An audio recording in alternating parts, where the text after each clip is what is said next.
Welcome. In this video, I'm going to go over setup and how to play Court of the Dead, Mourner's Call. For the basic mechanics of the game, we have several areas that we're trying to get majority so that we can get different resources. So definitely have some area control, resource management. We're using those to upgrade our army and different cards. We're going to have some hand management with different types of cards. And we'll also do some card drafting. We're doing all this for victory points. So once all the unity tokens are gone, we will get 1 victory point for each unity token. We'll also get victory points based on our ulterior motive card. So depending on what they say, we'll get points for that. And on our player board, wherever our influence ends up, we will get victory points based on where our influence is for each of these columns. And whoever has the most victory points at the end will be declared the winner of Court of the Dead. We'll start with setting up the game board. So depending on the number of players, we'll set out a certain number of unity tokens, and they'll go in the upper left-hand corner. Well, the Etheria is placed in the lower left. We'll put a track token over on the Celestial Suspicion on space 0. And the same thing for the Dredge Grip Threat. Place a token on 0. Take all the Wallows cards, shuffle those up. They'll go in the upper right. Then the Court of the Dead cards will be shuffled and placed on the board. For the Underworld guilds, we have all the miniatures set aside, along with mourner cards for each faction. The larger Malavestros figure will be placed nearby, and the death miniature will be ready for the first player. Next, going to our player boards, we'll collect the 10 figure bases for our matching color, along with our 6 guild track tokens. Our influence, we'll take 3 tokens, and they'll start in this space on the board, which has a highlighted area for those. We'll also start with 2 Etheria. The ulterior motive cards, there's 5 cards for each faction, so we have 5 for spirit, 5 for flesh, and 5 for bone. Each player will be dealt 1 from each faction. These will be in-game points for us. So you can see for the faction of spirit, we'll gain 4 points for each spirit faction location you control at the end of the game. We went with flesh, gain 4 points for each opponent with less influence than you at the end of the game. And bone, gain 4 points for each bone faction location you control. So there's 5 different items for each faction, so we'll just choose one of those to be our faction. We'll keep this hidden, but we will take a marker representing our faction and place that on our player board. Then out of the mourner cards for the faction, we'll choose the 5 cards with this banner in the upper right-hand corner. Those are the starter ones. We will select one of these cards, and if more than one person selected the same faction, they will select their card in reverse turn order, ending with the first player. Then any remaining cards will be shuffled back into the main stack. On the bottom of the card is a picture of the figure you will get along with its name. So you'll take that figure, put it in one of your bases, and put that in your crypt. Then you'll take one of your guild track tokens and place it on the guild track representing you have one of those figures. And the oldest player will take the death token to represent first player. And this token can also be used to break ties once per round at an area location or guild location. Now for basic gameplay, we do get a round phase order with our actions. So you can see we have 8 phases we go through in every round, starting with the ethereal distribution. So assuming we're playing a 3-player game, the first player will take a number of dice equal to the number of players, and we'll give those a roll.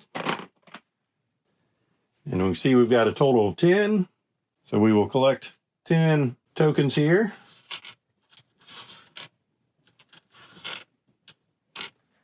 Then we need to distribute those into a number of piles equal to the number of players plus 1. So make a stack of 3. Another stack of 3, and then 2 stacks of 2.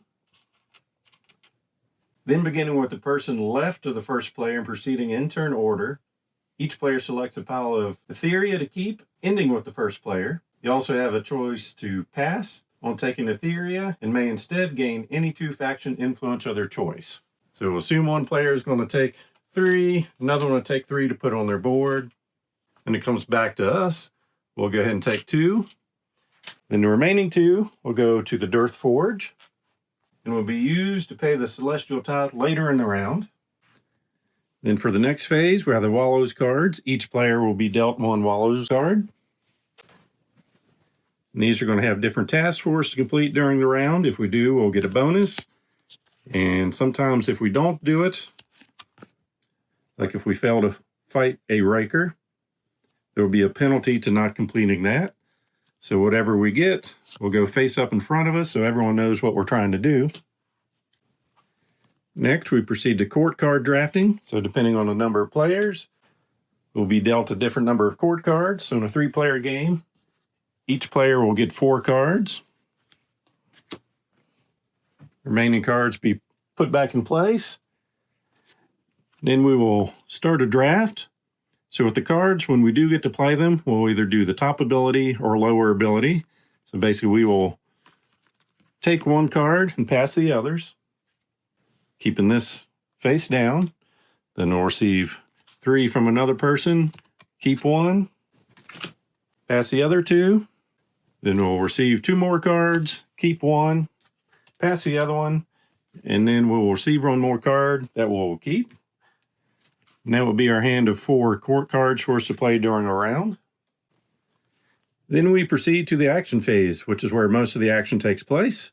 So our different options are: we can play a court card, we can recruit a guild figure or mourner card, we can relocate guild figures, or we can activate mourner cards or their abilities on them, or we can pass. So for playing a court card, we just pick one of our cards to do. Say we'll play the Shard. We choose to either lower the Dredge grip threat, gain a unity, add 1 to the Celestial Suspicion track, and gain an influence of our choice.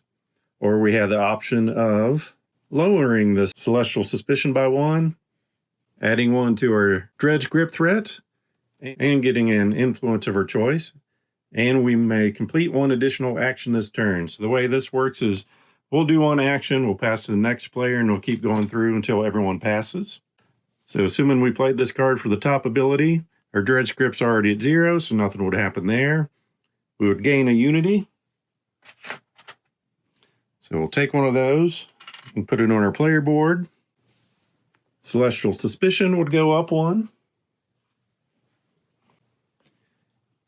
And we get a influence of our choice, so we'll go ahead and take that in spirit and just move that up 1 on the track. And these cards are discarded face up. So another thing we can do, we can gain a guild figure of our choice.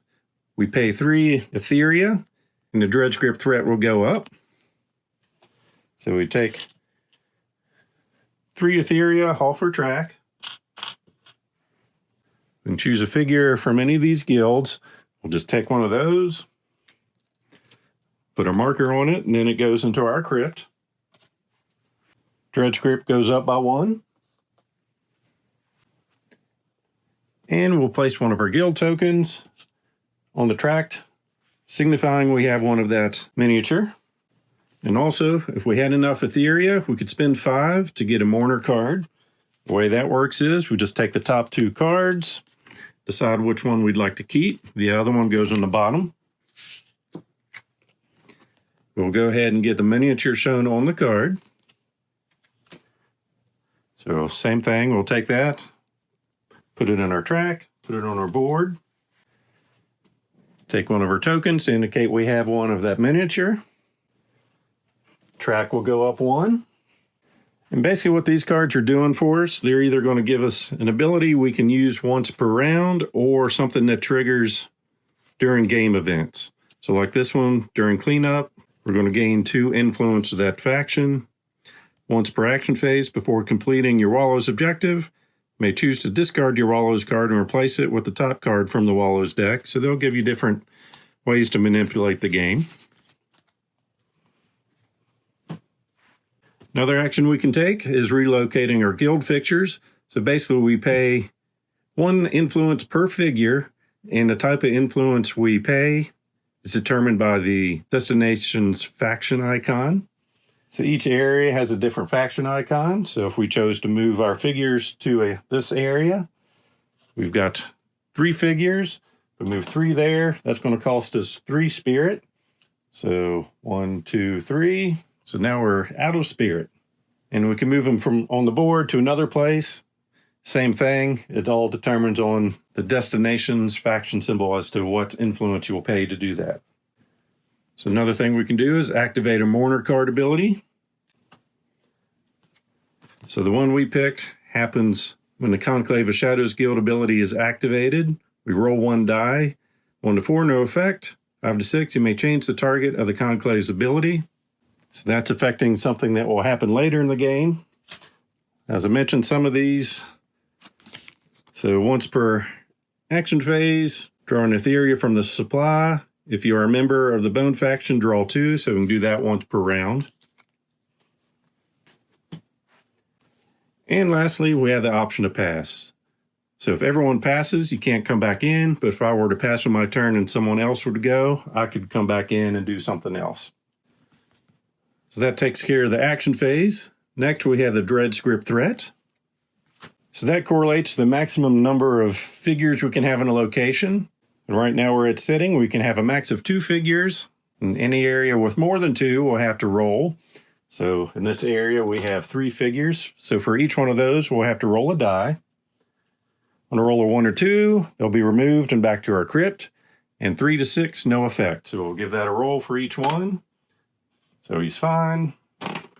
This one comes back to our crypt. And this one is fine and can stay in place. Next, we must pay the Celestial Tithe. That is determined by this track. And what this is saying, it's the number of players plus 3. So in a 3-player game, we would need 6. The Dearth Forge is already supplying 2 to that. So between all the players, we need 4 more, or else bad things are going to happen. This is a blind bidding action. So basically, we'll take all our Etheria and hide it, and we determine whether how much we're going to put in, or if we're going to put in nothing. So between all the players, if we contributed enough to meet or beat whatever our goal was, so in this case 6, the player who contributed the most Etheria would get 3 Unity tokens. All other contributors would get 1. There's tie for the highest contribution. The tied players each receive 1, and then no tokens for the other contributors. And if you did not contribute, you lose 1 influence of your choice. Now, between all the players, we did not meet the quota. Celestial Track would go up 2. Dredge Grip would go up 2. The player or players who contributed the least Etheria would remove 2 Unity from play. If this track would hit to 10, the players who contributed the least would lose an extra 3 Unity. And if the Dredge Grip track would get to 10, the player who contributed the least would lose 1 Mourner card and the associated guild figure. After doing that, we would resolve our locations and guilds, starting with the locations. In Area 1, Dearth Forge, you gain 3 Etheria from the general supply. In Area 2, the Vadlum Gates, you gain an Etheria and 1 influence of any type. Location 3, the Curio Cryptus, gain 2 non-matching faction influence of your choice. Area 4, Mortis Veth, gain 2 matching faction influence of your choice. Area 5, at the Calvum Harrows, gain either a Mortis Knighthood or a Council of Osteomancy guild figure and increase the Dredge Grip meter by 1, or gain 1 Bone faction influence. Area 6, the Theaters of Memory, gain either a Dredgebane Order or a Gravedance's Circle guild figure, and increase the Dredge Grip meter by 1, or gain 1 Spirit faction influence. Area 7, the Life's Ebb, gain either a Conclave of Shadows or Shroud Reeves Coven guild figure, and increase the Dredge Grip meter by 1, or gain 1 Flesh faction influence. Area 8, Higgs Athenium, gain 1 Spirit faction influence for each Gravedancer's Circle and Dredgebane Order guild figure you control in any location, including your crypt. Area 9, at the Voxengard, Gain 1 bone faction influence for each Mortis Knighthood and Council of Osteomancy guild figure you control in any location, including your crypt. At Area 10, the Crypt is a core. Gain a Flesh faction influence for each Conclave of Shadows and Shroud Reeves Coven guild figure you control in any location, including your crypt. Area 11, the Hush Hide. Return any guild figure you control to your crypt to decrease the Dredge crypt threat by 1. Increase the Celestial Suspicion by 1, and gain 2 Unity tokens. And lastly, at Area 12, Grindel's Pillars, return any guild figure you control to your crypt to reduce the Dredge crypt threat by 1, increase the Celestial Suspicion by 1, and gain 1 Unity token and 1 influence of your choice. And then for the guilds, for the Mortis Knighthood, player with the most guild figures of this type gains 3 Etheria. For the Council of Osteomancy, player with the most figures of this type gains 2 faction influence of their choice. For the Dredgebane Order, player with the most figures of this type may take the Dredgebane token. And what that token does is, if you have it, you do not need to roll for your guild figures in the Dredge crypt threat limit phase. For the Gravedance's Circle, if you have the most of those figures, reduce the Dredge crypt threat meter by 1 and gain a Unity token and 1 influence of any type. For the Conclave of Shadows, may remove 1 guild figure from play, including guild figures on the game board and in crypts on player boards. To do so, you must spend 1 influence the same faction type as a figure that was removed from play. You return that guild figure to the supply and the base to the appropriate player. And lastly, for the Shroud Reeves Coven, may add 1 additional guild figure of their choice from the supply to their crypt and increase the Dredge crypt threat meter by 1. And lastly, we'll go into the cleanup phase. So for cleanup, any of these cards that activate during the cleanup phase would take place, like something like that one. Any of these 3 figures are put on the board, they will be taken off the board. And they get put on with the Court of the Dead cards. Resolve any incomplete Wallows cards. They'll go to the discard pile. And Mourner cards that were activated can be reset to be used for the next round. As for game end, once all the Unity tokens are off the board, it was taken during the action phase. Each player will get 1 more round. If it was taken during any other phase, players will complete the remaining phases for that round, including the cleanup phase. You'll then count up your victory points. Based on Unity tokens, you'll get 1 for each. Your Bone Faction, Flesh, and Spirit Faction influence points based on where you are at the end of the game for the meter and the column they're in. And then your Ulterior Motive bonus. And whoever has the most will be the winner. Hope you enjoyed this quick how to play video for Court of the Dead Mourner's Call. If so, click on the like button below and be sure to subscribe. Thanks for watching.